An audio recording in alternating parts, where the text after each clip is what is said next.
Chair recognizes the gentlelady from Texas, Ms. Sheila Jackson Lee, for an opening statement. Mr. Chairman, thank you very much, and I am pleased in this significant moment of history to join my colleagues who have come together with a similar and very important purpose, and that is to save lives. As the ranking member on the Judiciary Committee dealing with crime, we see the aftermath over the years of a wrong policy. Let me simply add to the record some very startling facts. On an average day in the United States, more than 650,000 opioid prescriptions are dispensed.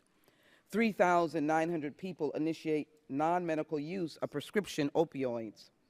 580 people initiate heroin use. 78 people die from an opioid-related death. $55 billion in health and social costs related to prescription opioid abuse each year, and $20 billion in emergency department and inpatient care from opioid poisonings.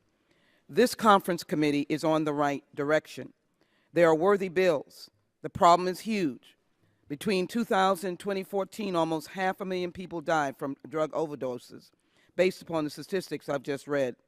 Our goal must be to adopt legislation, but also to fulfill our obligation for full funding. I'm very glad to have been a co-sponsor of the primary contribution of the Judiciary Committee, H.R. 5046, Comprehensive Opioid Abuse Reduction Act.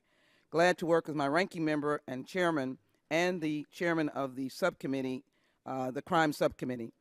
The text of 5046 is largely incorporated into the draft conference report that has been provided to us and would establish a grant program to be administered by the Department of Justice to assist states and local governments, particularly by helping criminal justice agencies to tackle the opioid problem from a variety of angles. It would encourage the development of alternatives to incarceration that would provide treatment as a solution to the underlying motivation for criminal behavior or conduct associated with mental disorders.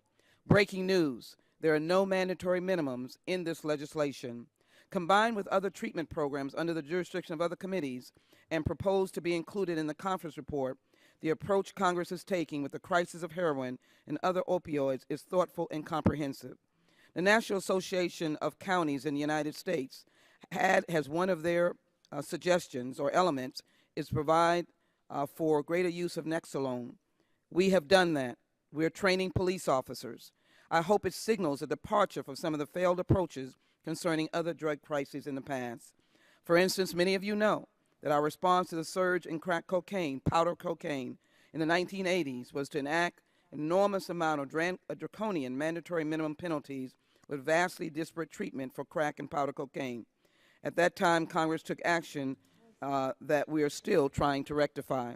So in conclusion, Mr. Chairman, let me make one final point.